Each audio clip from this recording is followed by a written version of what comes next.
Hey guys, it's Melissa here from melissaoatman.com. Welcome to another episode of Awaken Your Inner Awesomeness. I am so delighted that you are here with us today. We have a very special guest. Today we have with us Miss Holly Erin Copeland. She is a biofield tuning practitioner, a human potential coach, and a meditation teacher. And she has a very interesting story because she came from a scientific background and she did a complete 180 in her career field. And so I cannot wait to talk to her about how that happened. And I'm just so excited to figure out how you go from being a very scientific person to then getting into energy work because it's a very big jump there. So thank you so much for being with us today, Allie. Oh, thank you, Melissa. I'm so excited to be here, and to everybody listening, welcome. Yeah, I am really interested to find out how you went from a scientific background to now doing all of these wonderful and amazing things that you're doing to help people heal. So, why don't you just tell us a little bit about yourself and what was your background in science? Yeah. So, my story, I'm just going to jump in and say my story was all tied around my deep love and care for the earth. I was conceived under the stars and the mountains, and that must have just infused my soul with just this deep love uh, of everything about nature and the outdoors and deep caring for the planet. And so when I was choosing my career, I kept being oriented towards, environmental careers. And I ended up, going to college at UC Davis in California, because I grew up in California, and getting my dream job with the Nature Conservancy. So I was working for them. I was, doing my part to help direct where their conservation dollars went. So, everything I would do, waking up day in and day out, was towards saving the planet. And that was a very fulfilling and rewarding job for a long time until I got somewhere in my mid 40s. And I just started, this was about 5 years ago. And it was like, it just felt very hopeless, and a sense that there was never enough, like there would never be enough time, money, or resources to save the planet. And so I was really kind of falling into this place of despair, and just like my heart was sort of broken for the planet. That's how I would describe it. And it felt like I was just doing all these things in the external world, and yet my inner being didn't feel well, and I couldn't figure out how to fix that. And so I decided to go within. I mean, actually, I think at the time I wrote my Rewire My Brain project at the top of my journal, because I really felt like this narrative self, this voice in the head, just wouldn't, it barks a lot, and it, makes you feel like you're not worthy, you're not enough. It was very judgmental, and I wanted to get out of my own mind. And so I had tried meditation in the past, but I had always found it quite difficult. And I just kind of resolved myself to crack that nut, if as it were.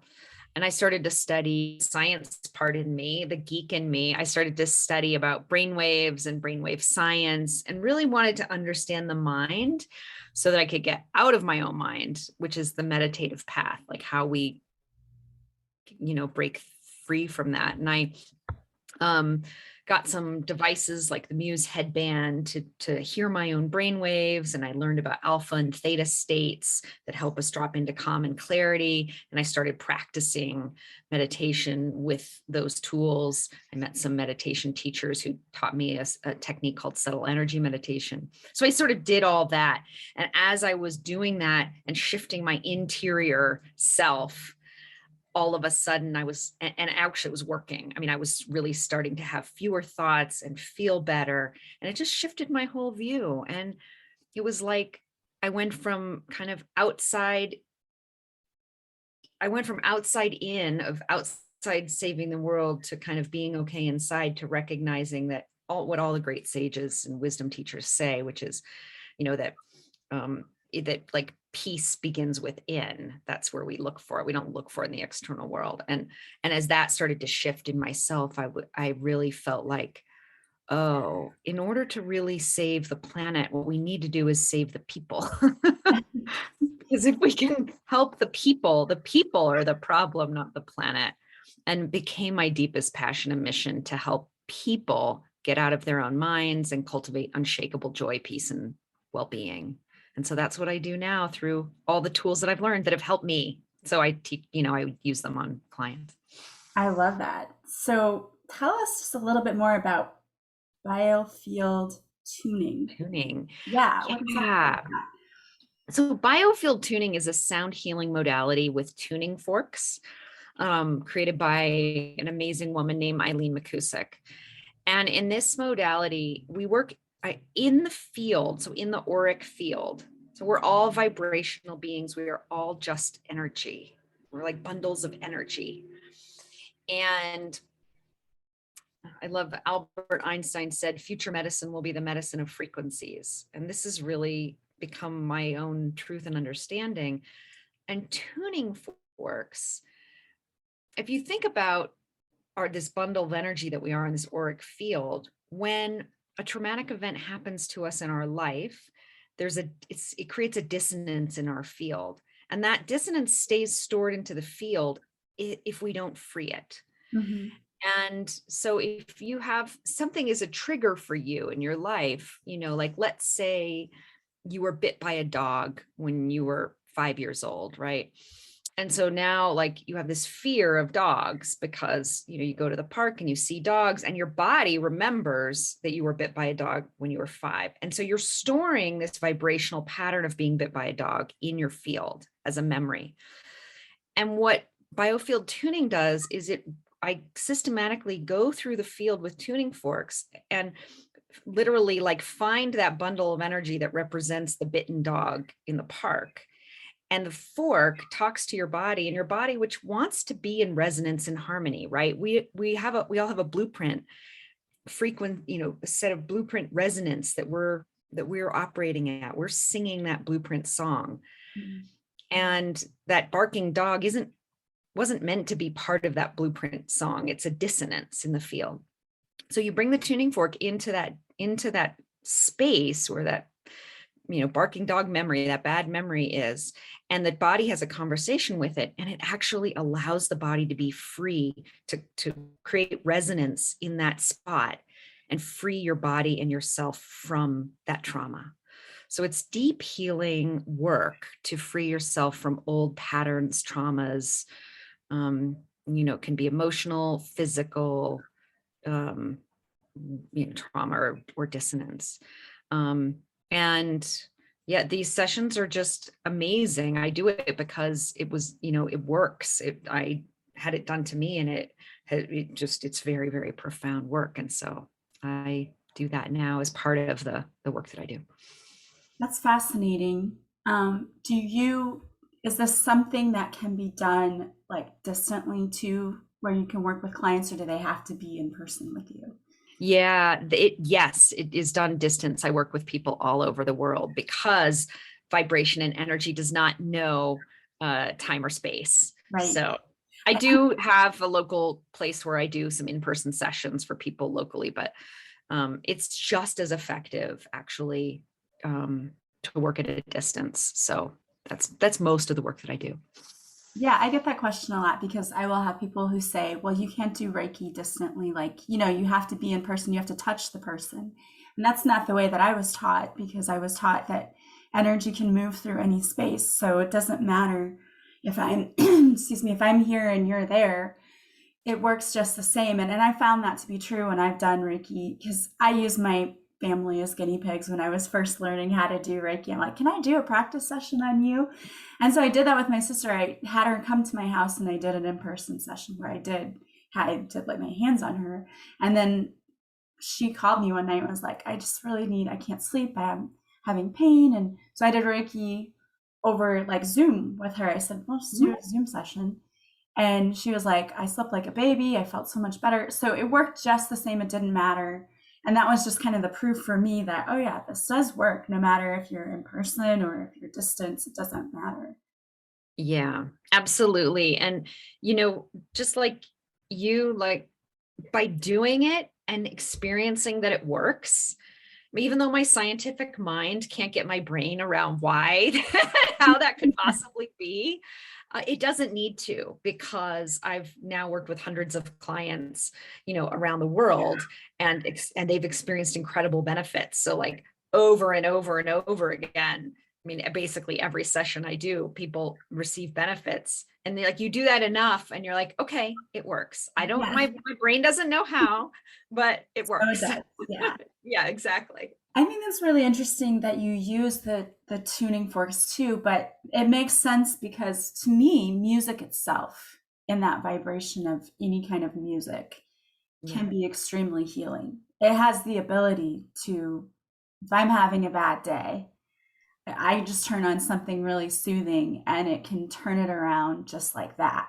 So I can see how that would be very beneficial. And I mean, how many people you talk to are just like music is healing, music soothes Yeah. you, and it really does. So I think that's really interesting. I'd honestly never heard of using, I know people use the singing bowls Mhm.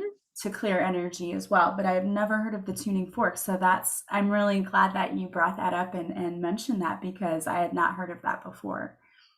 Yeah. Oh, well, yeah. I'm so glad to introduce it to you and your listeners, because it is an amazing modality. It truly is. And I use crystals sometimes to supercharge, to kind of do extra clearing in spaces. I work kind of on the body with them, but it's like the body is an instrument that is, just like an instrument can be tuned, we can be tuned, is how I experience it and see it.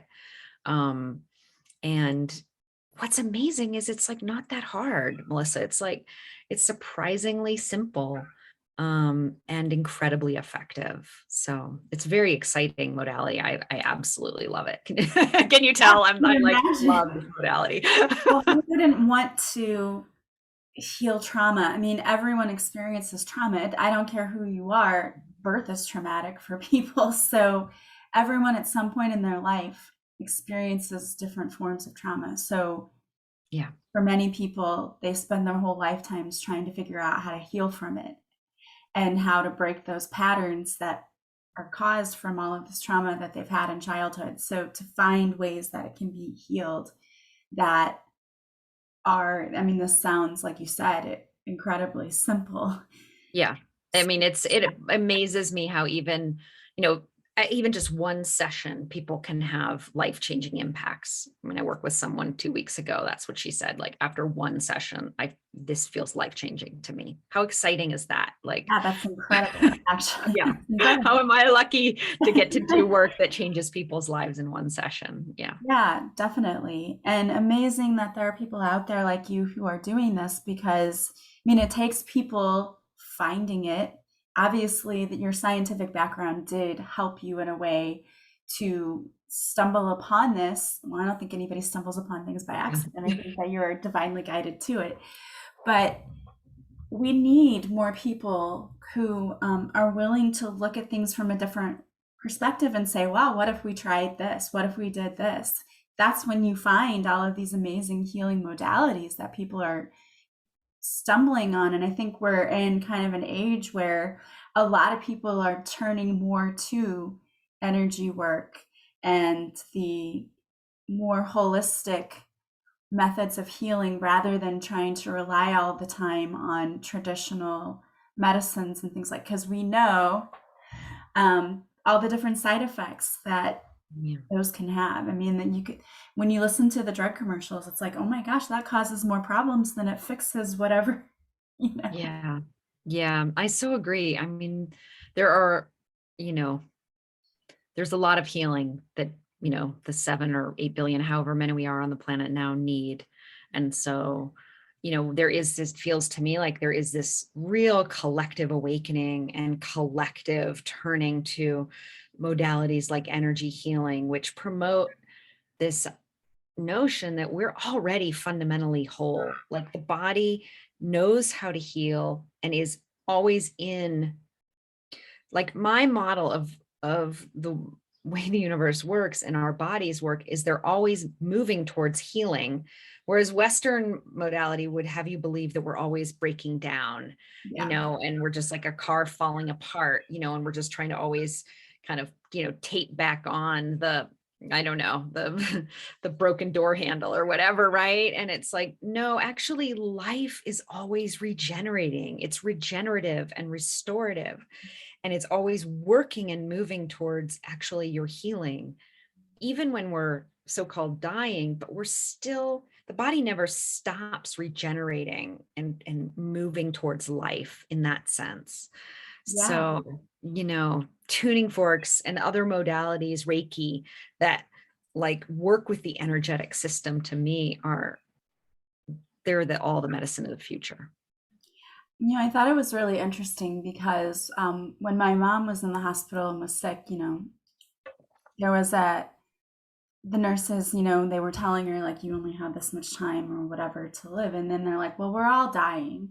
And I thought, like, that's like a horrible way to look at life, like it's so negative. And then I just watched a special recently, and I don't remember what streaming service it was on. I think it was Prime Video, but it said it was called Heal.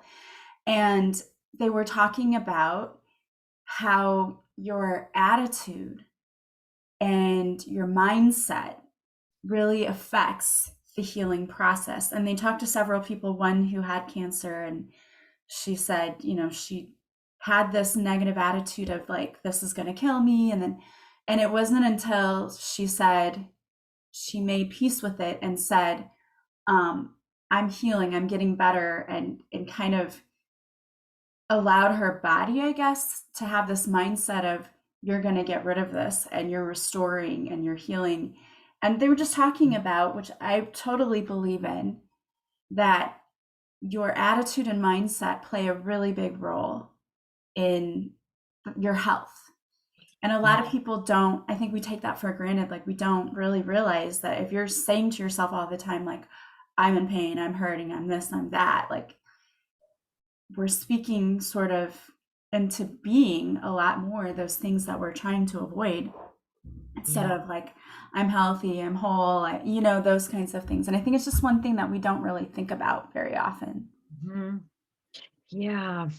I'm glad you said that, because I really, really agree. And what you're pointing to, the power of intention Mm-hmm. to shift our reality. And a couple things come to mind when you said that. One is sound healer Jonathan Goldman says frequency plus intention equals healing.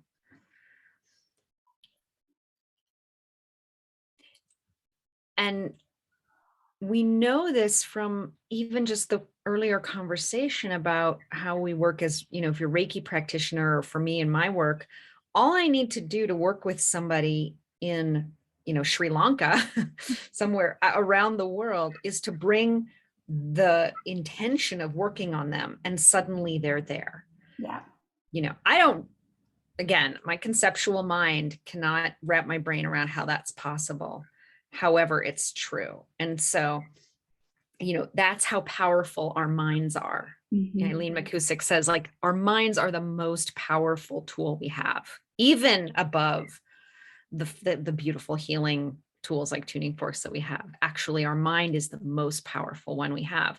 To your point, like, even just shifting your mindset about your body healing has the capability to heal you. Yeah.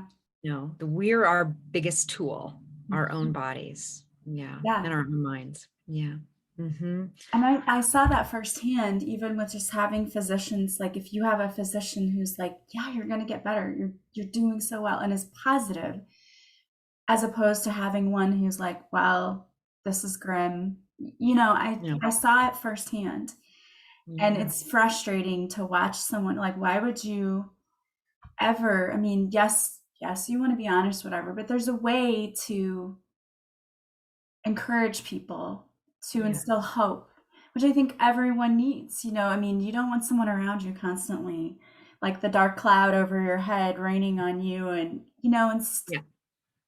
inspire people. Don't bring them down. Why? I don't. Same thing in education too. It's like, we have to motivate and inspire, and kids don't know they can't do something unless you're telling them they can't.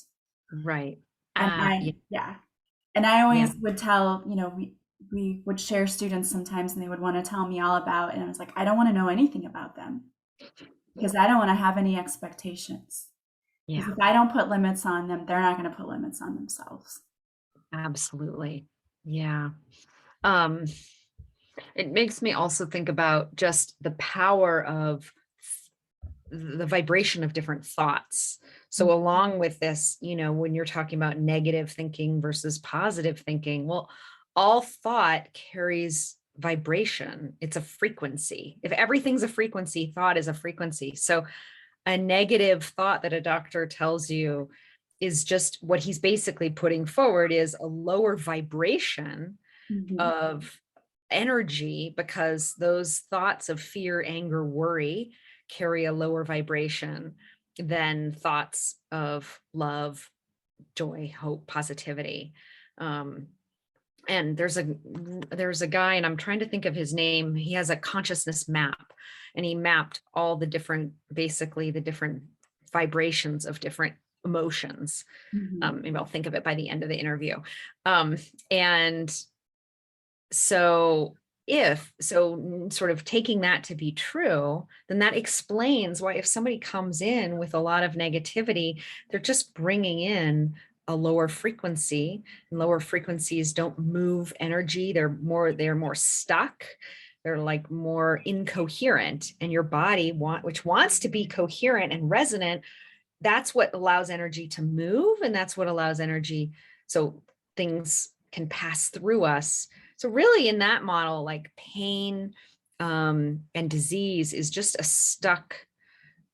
it's stuck energy. It's Mhm. lower vibration stuck energy in our body. And so they're just reinforcing that when they bring in those negative thoughts and feelings, they're reinforcing stuck energy. And when we bring in love, hope, positivity, it allows energy to move. Like, I think we all know this intuitively, because we know that when we're in fear and worry, we feel kind of contracted. We feel we want to hole up, whereas when we're happy and joyful, we're open and free. So like this is our everyday experience of what those two things are and how they make us feel. And this is just saying, well, yeah, so it actually matters in all aspects of life. When you walk into the hospital, it matters Yeah, for your healing. exactly. It does. Or into any situation too, really. I mean, Any. yeah, Totally. yeah. Absolutely. Because you feel the difference too when you say to yourself, like, I have to go work out. Like, I have to. It's not something Yeah. I want to do. I just have to do it. Or versus going in and saying, I'm doing something amazing for myself and I'm taking care of myself. And like when you just shift the Yeah. way you start thinking about things, it feels better to think about it the other way than to constantly do things because I have to, or it. Yeah. But when we get in that stuck, I'm guilty of this too. Towards the end of the school year, it's like, oh, I have to go to school. I have to do this. And, but it feels different when you can just shift a little bit the way that you see things Yeah. instead of trying to, just Yeah. have to, all that negativity all the I'll, time. Yeah. yeah. Shift Yeah. it a little bit. Absolutely. I mean, I think that you're so right. And that kind of day to day experience of being a human, and all those shoulds and have tos and need tos, and my experience and what I work with my clients on is learning to actually step into the flow of life, so that life becomes more like you're floating down a river. Like, who doesn't want to just be floating down a lazy river in an inner tube? But actually, that's my experience of life now, because I shifted my way of being, where I'm sensing and feeling into my heart and allowing that to guide my life. And there's some amazing systems. One of the ones that I was taught that helped me so much was from Tibet, a system called Mahamudra. And it's a way of kind of seeing our innate divinity and our own mind as being already calm and peaceful. And that we just need to kind of to flip our perspective away from our focus on the external world and all of that, and come back home to our own heart and allow that heart wisdom to guide our life, which is like stepping into the flow with the divine, which to me just it wants that for us. It wants us to flow with ease and joy. Yeah. That's what it's there for us to reclaim if we're willing to open up to it. Yeah, I agree with you. I think that life isn't meant to be such a struggle, but I think that we make it that way for ourselves many times. And I'm guilty of it too. You know, we're human. And so we immediately go to those instincts that we've learned that keep us safe.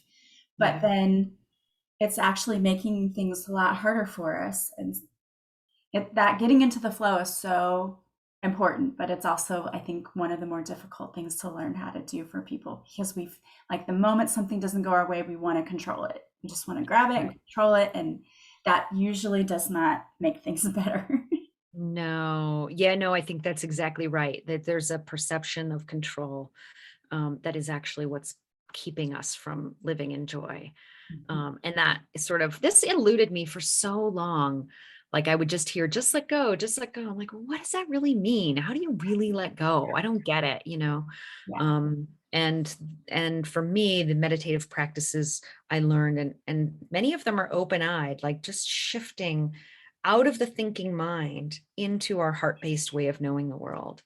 Because it's actually the thinking mind that's creating the problem. The thinking mind is the one that says, like, you need to go to the gym. You know, your heart actually isn't speaking that. The mind is speaking that.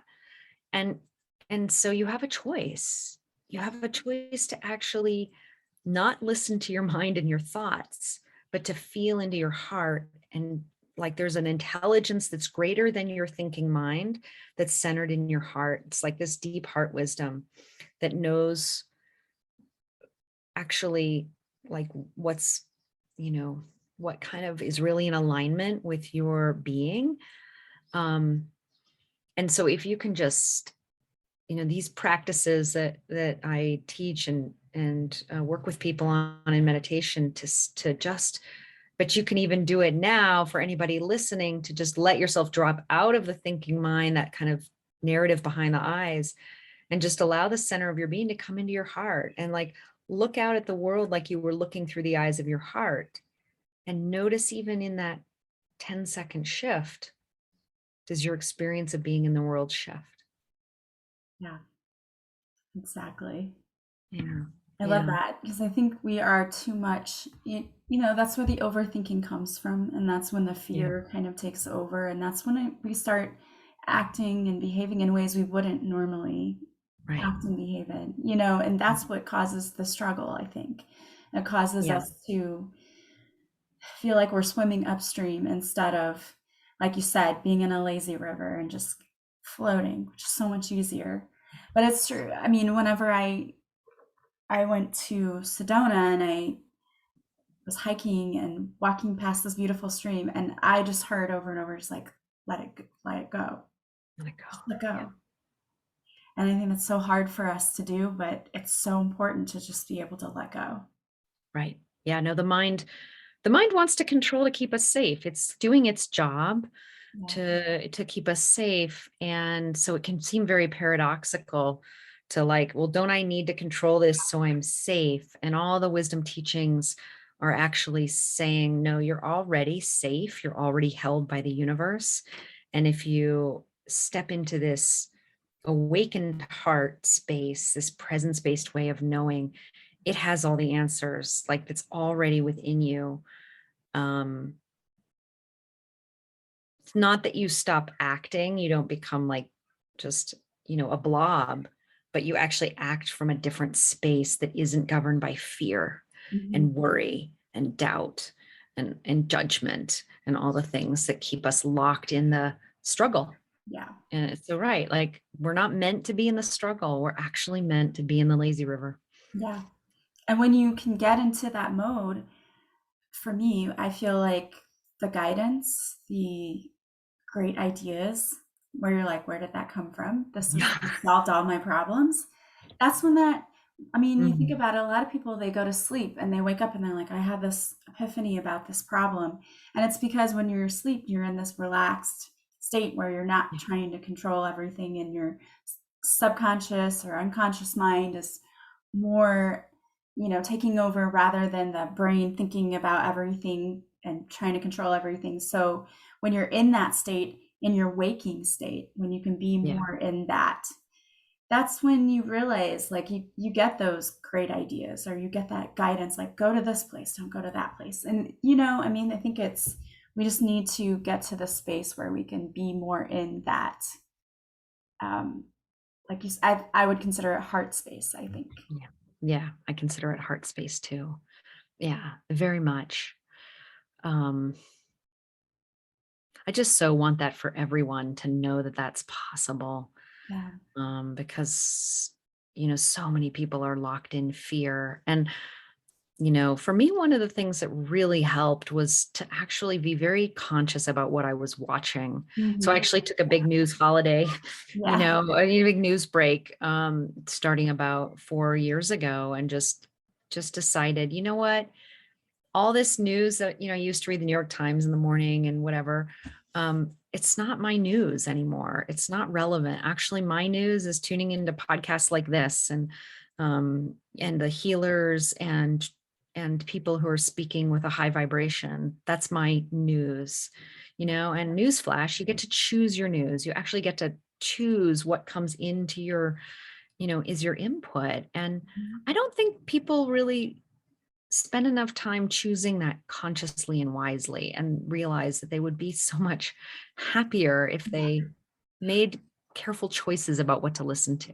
Yeah, I agree. Even on social media, you can choose who to follow, who to, mute, or whatever you want to call it, Mm. on the different social media platforms. But that makes such a big difference if you've got someone constantly complaining and griping, and or it's always about politics and whatever.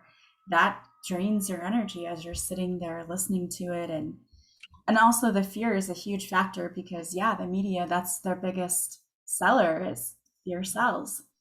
Exactly. So, They're trying to, make us fearful. And, it doesn't mean you need to be, ignorant of the world. If it's important to you, you can do that, or you can do what I did at the time, which was just tell my family, if something important happens, will you just let me know, so I'm not completely ignorant. So they were just my filter, because at the time my partner was a better filter. Like, it didn't bother him. So I was like, okay, great. Well, if it doesn't bother you, you be my filter and tell me. yeah, tell me. There are creative ways around it. Um, and oh, just especially if you're listening and it really pulls you, to take a break and just see what happens, see how you're different if you're Yeah, not, really pulled by that stuff. Because I feel like all of us, I feel like the world is like on fire, and we have the potential to be firefighters that show up, at the world that's on fire. And we don't want the fire, we expect when the firefighters show up to fight the fire, they show up like calm, clear, and ready to go. yeah, Like, here I am, I'm ready to fight this fire, right? Or firefighters, we're not going to expect them to show up and be like, I'm tired, I'm stressed, oh my God, house on fire, right? They're the yeah, reason they're our heroes is because they show up calm and relaxed and ready to help. And I feel like that analogy to me is like how I see the world. Like, the world needs me to be calm and clear and collected to help the world that is literally seems at times on fire. yeah, And for me to help and show up in that way where I'm calm, collected, and relaxed, I need to be very conscious about everything that comes, all the frequencies that I'm sort of taking in, yeah, whether it's what I eat, which which I'm very careful about, or what I listen to, or what I watch.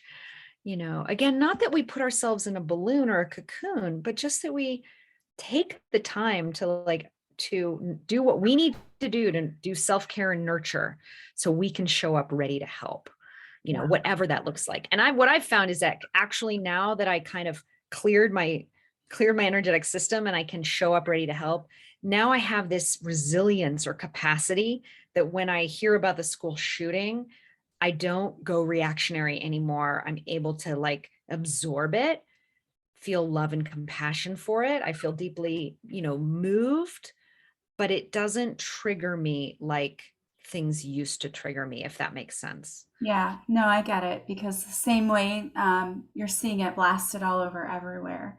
And even as a teacher, I have the same opinion of like, I can't allow myself to get so emotionally and energetically involved in this, not because I don't care, because I absolutely do. And I pray that things change and, and I'm absolutely willing to be a part of whatever change I can make to help this change come about. But I'm not going to let it, I don't want to be angry and fearful and all of that all of the time. Like, I just can't do Yeah. that. And that doesn't help that situation anyway. It's not helping. It doesn't help, Yeah. right? Anger and outrage doesn't help. People who are calm, clear, and collected and thoughtful and loving, to me, is what's going to shift the planet. Yeah. Yeah. Because there have to be changes, but you have to be clear and decided about what those changes need to Right. be and how you go about it. Correct. You can still bring, I don't want people to get the wrong impression. You can still bring a fierceness to and resolution to something you care passionately about. So like, I've heard the term like fierce love. So you can bring fierce love to, we need to change the situation in school safety and with guns, just to bring a topical example. Like you can bring a fierceness to that without bringing in fear. Mhm. There's actually a Yeah, way, to be really fierce and clear and not in fear. exactly. I agree with you 100%. Well, I have loved this conversation. This has been so fascinating. So tell us, how can people work with you? So I know you do so many great things. You do the biofield tuning, and you're also a human potential coach, and you also are a meditation teacher. So if people are out there listening and they're interested in any of these modalities, how can they work with you? Yeah, you can find all of the information about connecting to me in these various ways on my website, which is heartmindalchemy.com. So HEART alchemy.com. And I have an insight timer channel. So you can go there for those who know the free meditation app Insight Timer. And I've got like almost 20 guided recorded meditations. I do some live sessions for free by donation on Insight Timer. And then I offer coaching packages where I incorporate the biofield tuning into the work with coaching and breath work as well in a modality called Breath of Love. And I also just do one-off if you just want to come and do a biofield tuning session with me and experience those benefits. I can't promise life-changing benefits, but I can tell you that, yeah, you'll see the testimonials there. I have some great reviews, and I think it's profound. So I'd love to work with anybody with whom this resonates anywhere in the world. Awesome. And I'm going to have that link in the show notes too. So you can go there and click on the link to find out all of the ways that you can work with Holly or follow her. I want to thank you so much for being here today. I just thought this was an amazing conversation and so much fun. So thank you for being on the show today, Holly. Oh, thanks so much, Melissa. I really loved this conversation too. And thanks so much for everybody listening. And we want to thank you for joining us today as well. As always, if you like this podcast, please subscribe. Please leave a positive review from wherever you're listening. And the greatest compliment you can pay me is to share this podcast with others. I hope that you guys are having a beautiful day today from wherever you're listening. As always, I am sending you so much love and light, and I will talk to you soon. Bye, guys.